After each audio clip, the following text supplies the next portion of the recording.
My husband told me his family was moving into our home because his name was on the lease. I said, okay, and let him learn what that lease really cost. My name is Sophia Bennett. I was 33 years old when I learned that some people do not see love as partnership. They see it as permission to spend your money, make decisions for you, and call you selfish when you finally say no. For 4 years, I was married to Daniel Carter. We had been together for 6. From the outside, our marriage looked stable. Inside, I was carrying almost all of the financial burden. At least I thought we had a savings plan. The lease was in Daniel's name because his credit had been slightly better when we moved in. I never imagined he'd use that against me. The rent was $2,400 a month. I paid $2,000, while Daniel covered the remaining $400. He contributed when he could, but most of the financial burden was mine. Quietly, I had saved almost $28,000 toward a down payment. Daniel talked about buying a house someday, but I was the only one actually saving for it. I loved the version of him I kept hoping he would become. Last Tuesday, I came home after another exhausting day at work. Everything changed the moment I opened the front door. The house felt strangely quiet, as if everyone had been waiting for me. Daniel was waiting at the kitchen table with his mother and younger sister. Neither his mother nor his sister had mentioned they were coming. All 3 of them looked as if the decision had already been made. "We need to talk," he said. I set my bag down slowly. "Okay," I said. "What's going on?" Marlene answered before Daniel could. "I'm losing my apartment. My landlord raised the rent $600. I can't afford that on disability." I looked at Daniel, then at Kylie. "And I lost my job," Kylie said. "I need somewhere to stay until I get back on my feet." I waited for someone to ask what I thought. No one did. I ignored his hand and sat across from him. "How long has this been going on?" I asked. Marlene looked away. Kylie picked at a loose thread on her sleeve. Daniel exhaled like I had already made things difficult. "Mom called last week," Daniel admitted. "I wanted a plan before telling you." That sentence made something cold settle in my chest. "We?" I asked. Daniel hesitated before answering. "They're going to move in with us." "They're moving in. It makes sense. We have 3 bedrooms. They're family. They need help." I let out a quiet breath. "You decided this without me?" "I didn't decide without you," he said quickly. One glance at Marlene and Kylie told me Daniel had already decided. "Daniel," I said carefully, "your mother and your sister moving into our home is not a small thing." "Our home?" he said. He said it so calmly that I knew this conversation had been planned before I got home. Marlene nodded once, as if that settled the matter. "We just need help," Kylie said. "Where would everyone sleep?" "Mom can take the guest room," Daniel said. "Kylie can take the office." "My office?" I asked. "You work from the company office most days anyway. That room has my desk, my documents, my equipment. You can move that into the bedroom." I laughed because screaming would have been worse. "So I pay $2,000 a month toward rent, most of the household bills, and now I lose my workspace too?" Daniel's face hardened. "Why are you making this about money?" "Because money is what keeps this roof over everyone's head." Marlene lifted her chin. "Marriage is about supporting family." I looked at Daniel. "How long?" "At least 6 months," Daniel said. "Maybe a year," Kylie admitted. "A year," I said. Daniel's voice sharpened. "Why are you saying it like that?" "Because you are asking me to support 4 adults for possibly a year while giving up privacy, space, and any say in my own home." "Our home," he snapped. Then he paused. He realized too late what he'd admitted. The room went still again. None of them had expected me to say no. "Does my opinion matter at all?" I asked. Daniel leaned back in his chair. "They're my family. I understand that. And my name is on the lease." I stared at him. He continued, each word colder than the last. "If you can't handle supporting my family when they need help, maybe we need to reconsider this marriage." There it was, the ultimatum. Accept his decision or lose my marriage. As if my opinion no longer mattered. I looked at Daniel and suddenly saw exactly what the next year of my life would look like. Something inside me suddenly went quiet. I placed both hands flat on the table. "Okay," I said. Daniel stared at me. "You're not serious." "I've never been more serious." I stood up. "I think we've said everything we need to say." Marlene stood immediately. "This is unbelievable." I picked up my purse from the chair. "No," I said quietly. What was unbelievable was deciding my future before I even walked through the front door. Daniel reached for my wrist. I stepped back before he could touch me. "Don't." His hand froze in midair. "You can't seriously end 6 years over one conversation." I met his eyes. "No." I paused. "I'm ending it because this conversation showed me what those 6 years have become. You made the decision without me, then expected me to accept it. That's why I'm leaving." "I didn't mean it like that."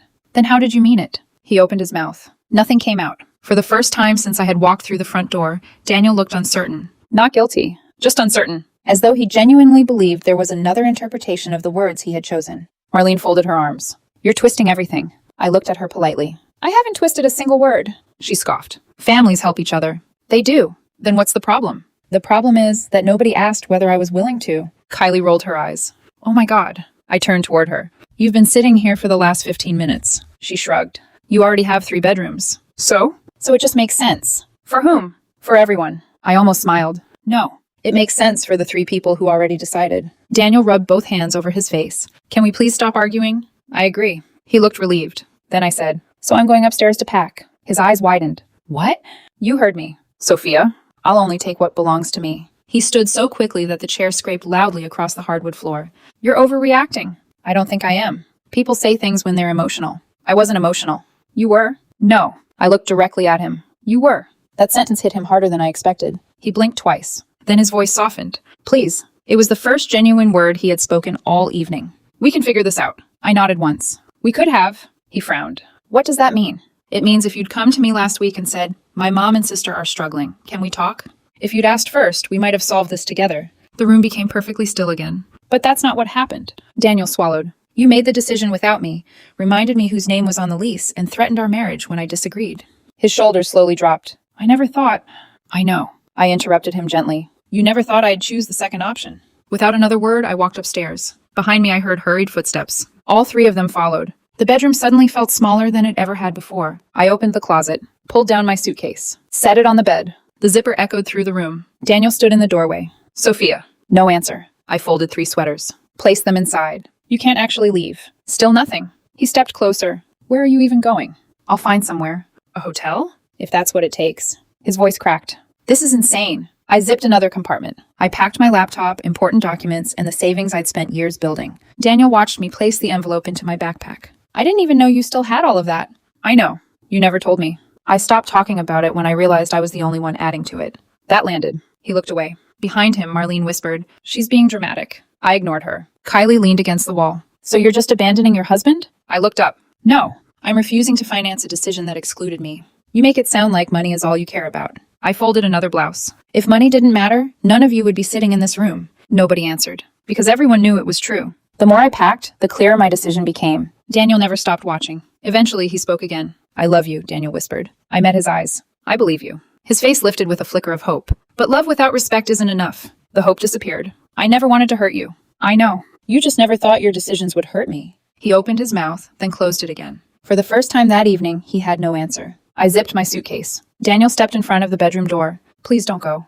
I already have. He frowned. What does that mean? It means I stopped feeling like your partner long before tonight. His shoulders slumped. I can fix this. You can become a better man. I lifted my suitcase from the bed. But you can't undo the moment you decided my opinion didn't matter. He slowly stepped aside. I walked past him without another word. Marlene hurried after me. You have obligations. I stopped at the front door. So did Daniel. He forgot them first. She glared at me. This isn't what marriage means. I nodded. I agree. Marriage also doesn't mean one person gets to make every decision because their name happens to be on a lease. Kylie crossed her arms. So that's it? That's it. Daniel reached the doorway just as I picked up my car keys. His voice was almost a whisper. Where are you going to sleep? A hotel tonight. And tomorrow? I'll figure it out.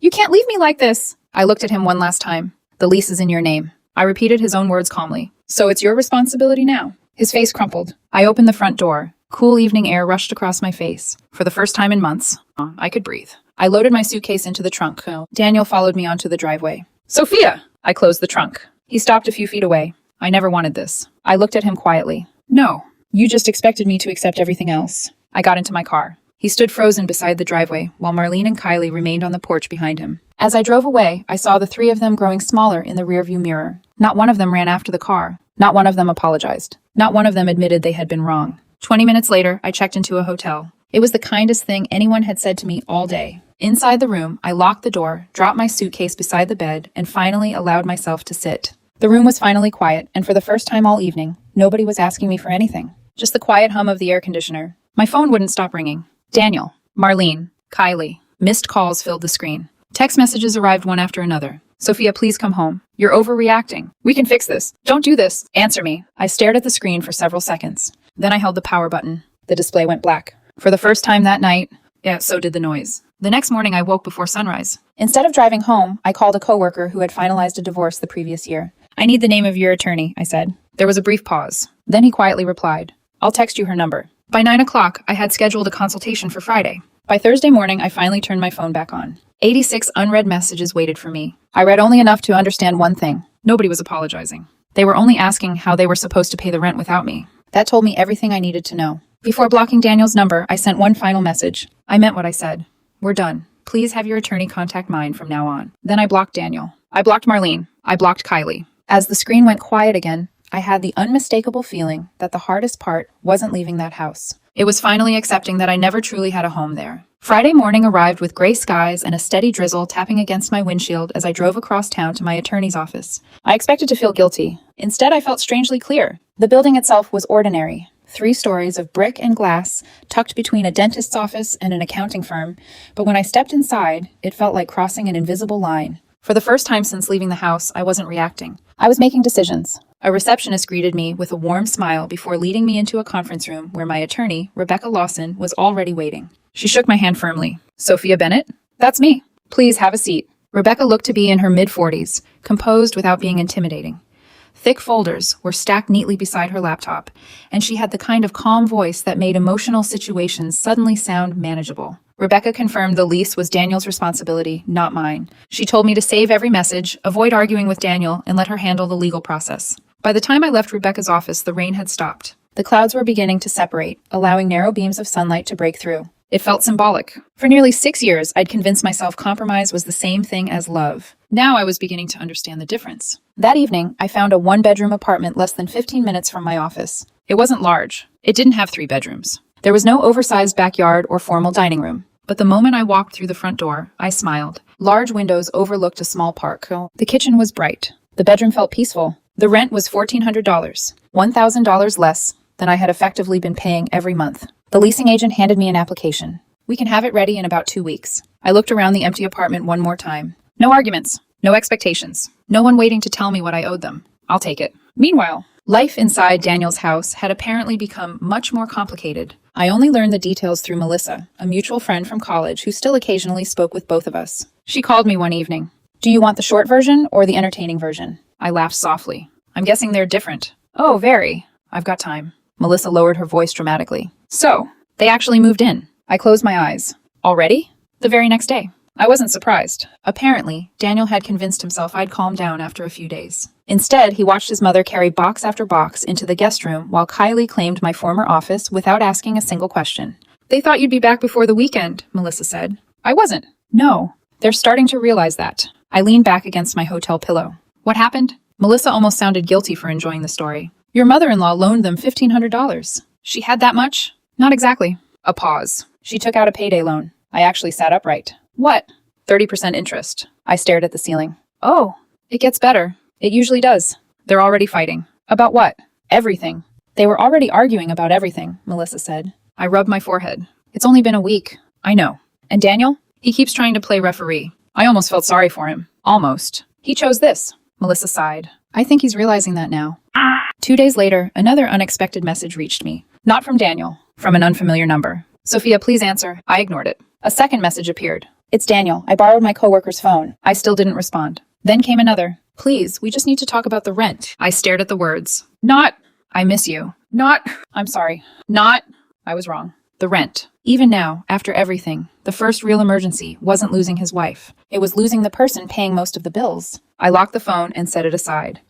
The following afternoon, Melissa called again. "You are not going to believe this." "What happened now?" "The landlord came by." My stomach tightened. "Why?" "Someone reported that more people were living there." I pictured moving trucks, extra cars, neighbors watching through curtains. What did Daniel say? He claimed they were temporary guests. And the lease apparently says anyone staying long-term has to be approved. I closed my eyes. So now? They're being watched. I said nothing. Melissa hesitated. "Sophia." "Yeah?" "I know this is your marriage we're talking about." "It was. Are you okay?" I looked out the hotel window. Children were playing in the small park across the street. Someone was walking a golden retriever. The world hadn't stopped because my marriage had. I searched for the right word. Lighter? Melissa laughed softly. "I was hoping you'd say that." I thought I'd be devastated. So did I. "But every morning I wake up," I smiled to myself, "and I can breathe." Moving day arrived sooner than expected. The apartment complex called to say the previous tenant had vacated early. By Saturday morning, I was carrying the last of my boxes upstairs. The apartment echoed with emptiness. It also echoed with possibility. I spent the afternoon assembling furniture, setting up my desk beneath the window, organizing my books exactly the way I liked them, installing framed photographs without asking anyone else's opinion. When evening came, I cooked dinner. Just grilled chicken, rice, roasted vegetables. Simple, healthy, peaceful. I carried the plate to my small balcony overlooking the park. As the sun disappeared behind the trees, I realized something unexpected.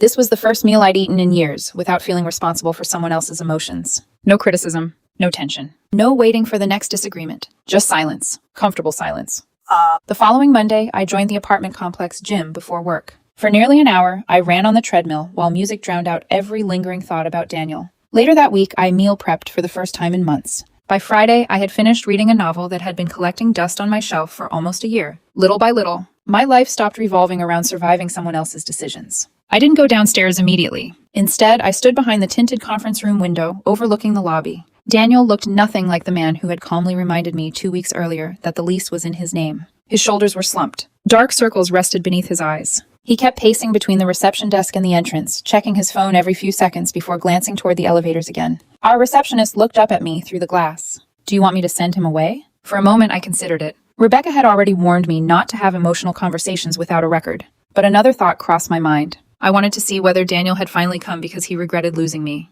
or because he regretted losing my paycheck. "I'll come down," I said. The lobby became strangely quiet when the elevator doors opened. Daniel turned immediately. For just a second, relief washed across his face. "Sophia." I stopped several feet away. Employees coming and going slowed their pace, pretending not to watch. I kept my voice calm. "You have 5 minutes. His smile faltered. "I've been trying to reach you." "I know. You blocked me." "I did." He rubbed the back of his neck. "I didn't know what else to do." "You could have respected my decision." He looked away. "I miss you." The words sounded rehearsed. Not false, just incomplete. I waited. He didn't disappoint me. The rent's due next week. There it was. I almost laughed. Instead, I folded my arms. I wondered how long it would take. His face tightened. "That's not fair, isn't it?" "Sophia, things are complicated." "They became complicated when you invited 2 more adults into a house you couldn't afford without me. They're my family. They were your choice." He stepped closer. "My mom's struggling." "I know." "Kylie still doesn't have work." "I know." "We're trying." I nodded. "I hope you succeed." His expression hardened. "You're really just going to watch us drown?" I looked directly into his eyes. "I'm not watching anything. You made your decision. I'm living with mine." His voice rose. "We're still married. For now. You can't just stop helping." "I can." "Sophia." He lowered his voice. "I can't pay $2,400 by myself." I answered quietly. "I paid $2,000 of it every month." He froze. I continued. "And somehow that never seemed to bother you until I left." The lobby had gone completely silent. Even the receptionist stopped typing. Daniel noticed people watching. His face flushed. "This isn't the place." "I agree." "Then let's go somewhere private." "No." He stared at me. "Why?" "Because every important conversation in our marriage happened after you'd already made the decision. I'm done participating in those." His shoulders sagged. "What am I supposed to do?" I answered honestly. "I don't know." He blinked. "You really mean that?" "I do." He looked like he wanted to argue. Instead, he whispered, "I never thought you'd actually leave." "I know." Those were the last words I said before turning toward the elevators. Behind me, I heard him call my name one more time. I didn't stop walking. An hour later, my office phone rang. "Rebecca, how did he find your workplace?" "I honestly don't know." "He came to see you?" "He did." "What happened?" I summarized everything. She listened carefully. When I finished, she sighed. "I'm glad you kept it short." "So am I." "And Sophia?" "Yes." "If he shows up again, don't meet him. I'll handle it." But 2 days later, Rebecca called again. This time her tone was noticeably lighter. "They filed." "The divorce?" She laughed softly. "No. Their attorney sent us a demand letter." I frowned. "A demand for what?" "According to Daniel's lawyer, you should continue paying rent, utilities, groceries, and other marital expenses until the divorce is finalized." I couldn't believe what I was hearing. "They're serious?" "Oh, they're very serious." "And?" Rebecca paused just long enough to make me smile. "I've already prepared the response." "What does it say?" "It says no." I laughed for the first time in weeks. "Just no?" With considerably more legal terminology. She continued. "The lease isn't yours. You don't occupy the property. Your husband explicitly established that the residence was under his sole authority, and he ended the partnership by issuing an ultimatum. There is no legal basis requiring you to subsidize a household you no longer live in." Hearing someone explain it so clearly made the situation almost surreal. Daniel had spent years treating financial support as something automatic. Now reality was beginning to catch up.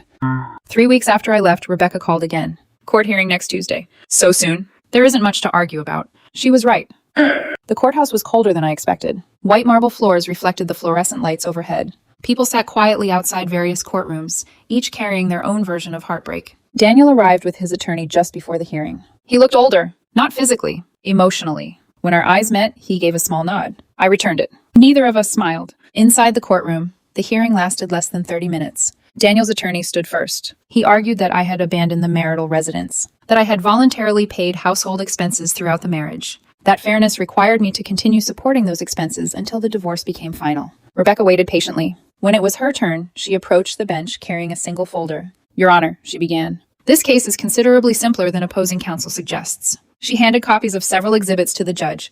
Rebecca presented the lease and Daniel's own words. Within minutes, the judge ruled I owed nothing. She paused. More importantly, she held up a printed copy of Daniel's text message sent after I left. The separation occurred immediately after Mr. Carter informed my client that the residence was solely under his authority and issued an ultimatum ending the marriage if she disagreed with his unilateral decision. The judge adjusted his glasses. He read silently for nearly a minute. Then he looked toward Daniel. Mr. Carter. Daniel stood. Yes, Your Honor. Did you tell your wife that the lease was in your name?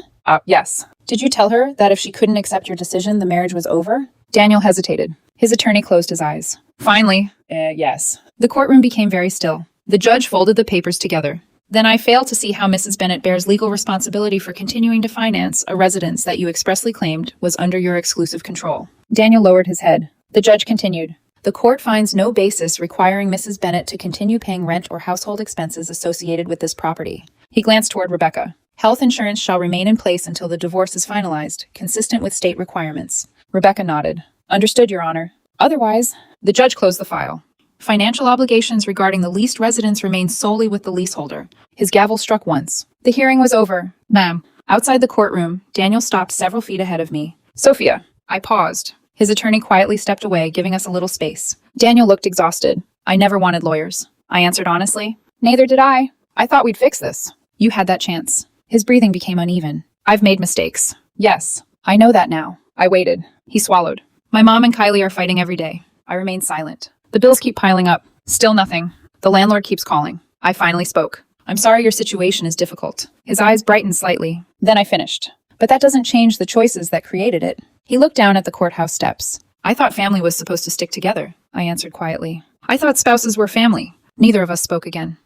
Over the next several days, Melissa continued supplying updates from what she jokingly called the Carter family disaster. Kylie had finally found another part-time retail job. Instead of helping stabilize the household, she immediately insisted she needed reliable transportation. With no savings and poor credit, she couldn't qualify for an auto loan alone. So Daniel co-signed for her. Monthly payment, $380. When Melissa told me, I nearly dropped my coffee. They're already struggling with rent. I know. So why would Daniel do that? Because he thinks if Kylie leaves, he loses her share of the bills. The numbers didn't work. They never had. Daniel earned too little. His mother survived on disability. Kylie's new paycheck disappeared almost as quickly as it arrived. Every solution seemed to create another problem. Then came another surprise. The landlord scheduled an inspection after neighbors reported additional occupants. According to Melissa, everything went wrong. Kylie had painted one of the bedrooms a bright neon purple without permission because she wanted it to feel more like home. The lease specifically prohibited painting without written approval. The landlord wasn't amused. He issued a written notice, restore the room within 30 days, or face a substantial penalty.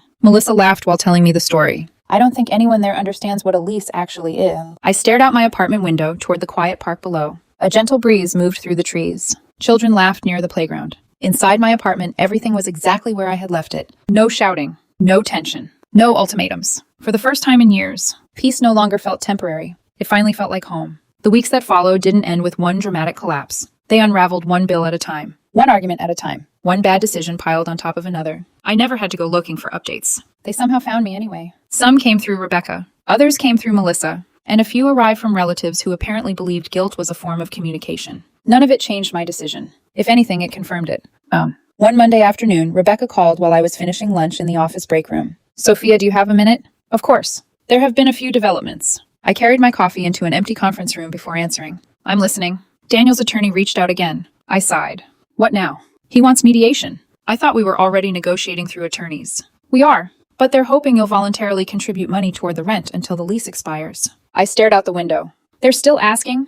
They're still asking. And your answer? The same as before. Rebecca's voice remained calm. My response was that you're willing to mediate the divorce itself, but you will not resume financial support for a residence you neither occupy nor legally control. I smiled. I'm glad one of us enjoys repeating that. She laughed softly. I don't enjoy it. I just happen to be correct. Yep. 3 days later, Melissa called during my drive home. You remember how I told you the landlord was already unhappy? Yes. It got worse. How? They missed rent. I tightened my grip on the steering wheel. They actually missed it? For the first time. Apparently Daniel's mother had suffered a medical emergency. Nothing life-threatening. But the ambulance ride, emergency room visit, medications, and follow-up appointments had cost hundreds of dollars they simply didn't have. The little money they had managed to save disappeared overnight. Rent became impossible. The landlord served a 5-day notice, Melissa said quietly. I didn't answer immediately. The situation was serious. No matter how strained our relationship had become, I didn't celebrate someone facing housing insecurity. What did Daniel do? He panicked. And? He tried calling you.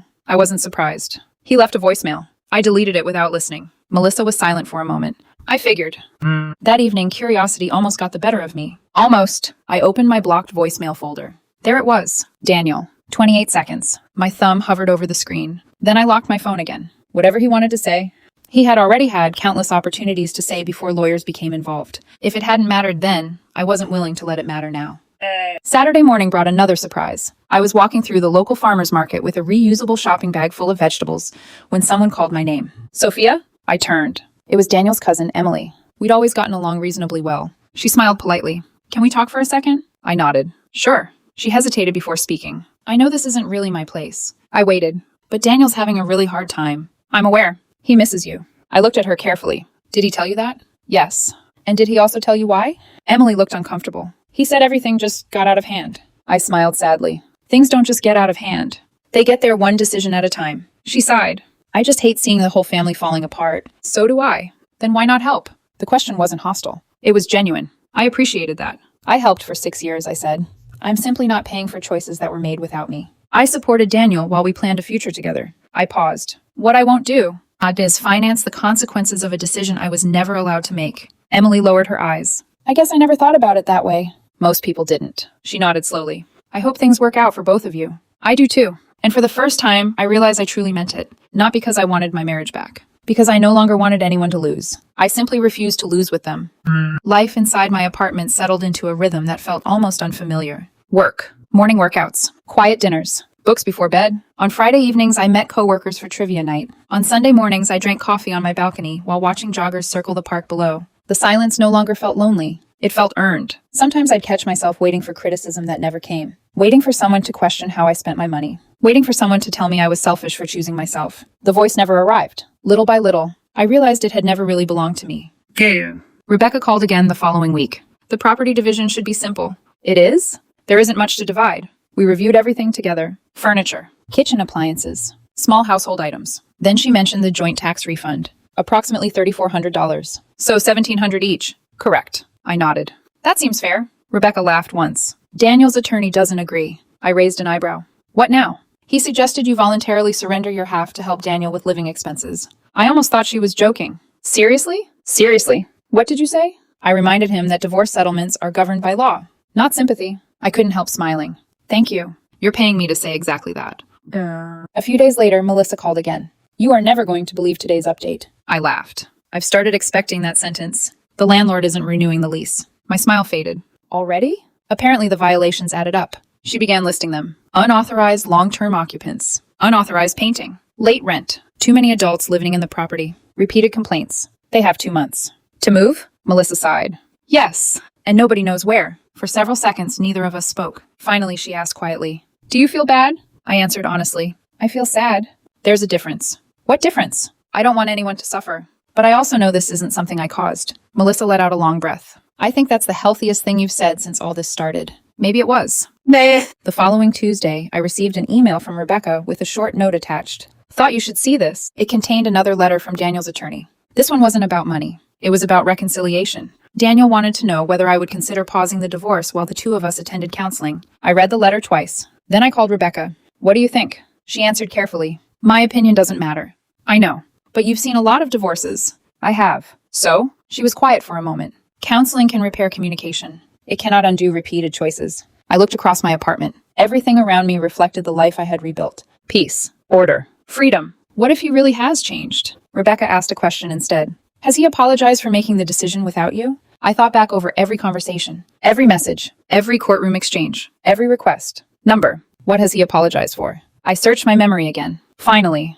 He apologized that I left. Rebecca didn't respond. She didn't need to. The silence answered everything. That evening, I drafted a single sentence for her to send back. I wish Daniel well, but I will not pause the divorce. No anger. No blame. No bitterness. Just closure. As I pressed send, my phone buzzed once more. Melissa. One last thing. What happened now? She exhaled slowly. Daniel told someone at work that he never imagined one word could destroy his marriage. I stared through the window at the city lights beginning to glow. He was wrong. Melissa waited. It wasn't one word. It was every choice that came before it. The final divorce hearing lasted less than 20 minutes. 6 years together, 4 years of marriage, reduced to signatures, a few procedural questions, and the sound of a judge closing a file. I sat beside Rebecca while Daniel sat across the aisle with his attorney. Neither of us looked at the other very often. There wasn't much left to say. The judge reviewed our settlement one final time. No children. No jointly owned real estate. No shared business. Very few marital assets. Furniture had already been divided. The tax refund would be split evenly. I would continue providing health insurance until the date required by law. Everything else was finished. The judge looked at both of us. Mrs. Bennett? Yes, Your Honor. Do you understand and agree to the terms before the court? I do. He turned toward Daniel. Mr. Carter? Daniel hesitated. His attorney quietly placed a reassuring hand on his arm. Yes. The judge signed the final order. I wish you both the best moving forward. His gavel struck once. Just like that. I was no longer Daniel's wife.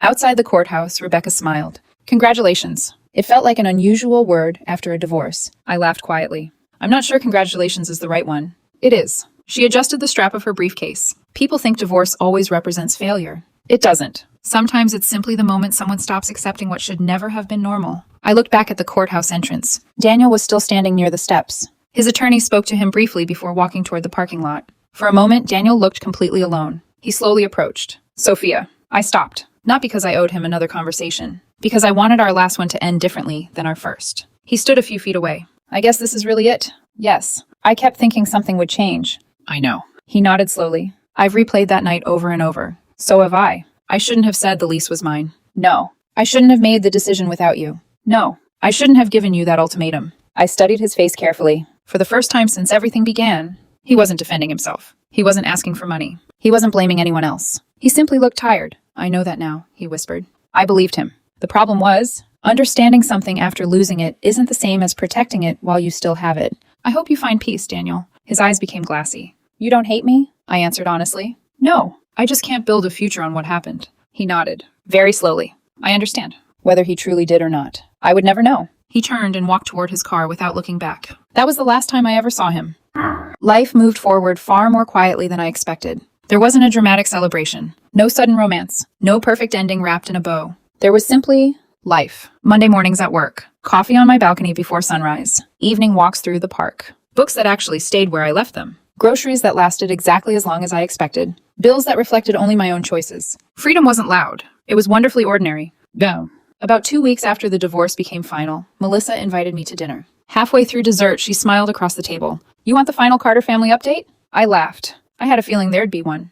There is. She stirred her coffee. Everything finally collapsed. I listened quietly. After Daniel's mother experienced another expensive round of medical treatment, the household fell behind on rent again. The landlord had already lost patience. This time there would be no second chances. A formal notice of non-renewal arrived. When the lease expired, everyone had to leave. Daniel spent weeks searching for another rental. Application after application was rejected. The late payment history, the lease violations, the unauthorized occupants. Everything followed them. His mother eventually decided to return to the town where she'd lived before. A local church had helped her find a small subsidized apartment. Kylie moved in with a friend from work after realizing she couldn't continue contributing to a household that never seemed to escape another financial emergency. And Daniel found a tiny studio apartment on the other side of the city. He could finally afford it, but only because he was living alone. I looked down at my coffee. The irony wasn't lost on either of us. He insisted everyone had to live together, Melissa said softly. And now, they're all separated anyway. I nodded. None of this had to happen. No, it didn't. A week later, Rebecca called with one final update. I thought you'd appreciate hearing this from me instead of someone else. What happened? Daniel's attorney contacted my office. My stomach tightened. What now? Rebecca laughed. Relax. It wasn't another demand. It was an apology. I blinked. Really? He admitted the financial request should never have been made. He also confirmed Daniel asked whether you'd consider co-signing a lease so he could qualify for another rental. And? I declined before the request ever reached you. I couldn't help laughing. I'm glad. I figured you would be. She paused. For what it's worth, I think your former husband has finally accepted that the marriage ended long before the paperwork. After hanging up, I sat quietly for several minutes. Not because I missed Daniel. Because Rebecca was right. The marriage hadn't ended the night I packed my suitcase. It ended the moment my voice stopped mattering inside it. Autumn slowly turned into winter. My savings account passed $35,000. Then $40,000. Every automatic transfer felt like another promise to myself being kept. The condo I'd once dreamed about no longer felt impossible. One Saturday afternoon, I toured a small 2-bedroom unit overlooking the river.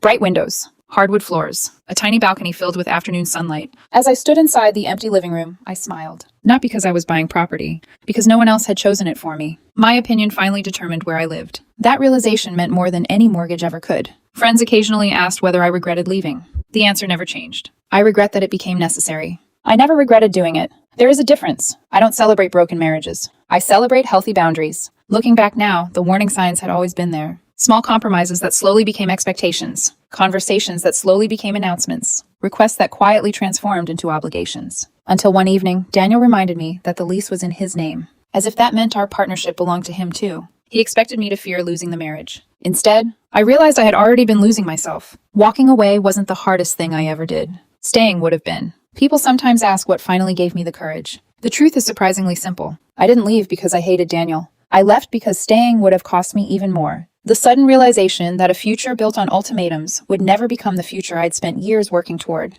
Daniel believed he was giving me two choices: accept his decision, or lose my marriage. He never imagined there was a third possibility, that I would lose the marriage and finally find myself. Sometimes people think freedom arrives with fireworks. It doesn't. Sometimes freedom begins in complete silence. At a kitchen table, after someone tells you that your opinion no longer matters, and you quietly answer, "Okay,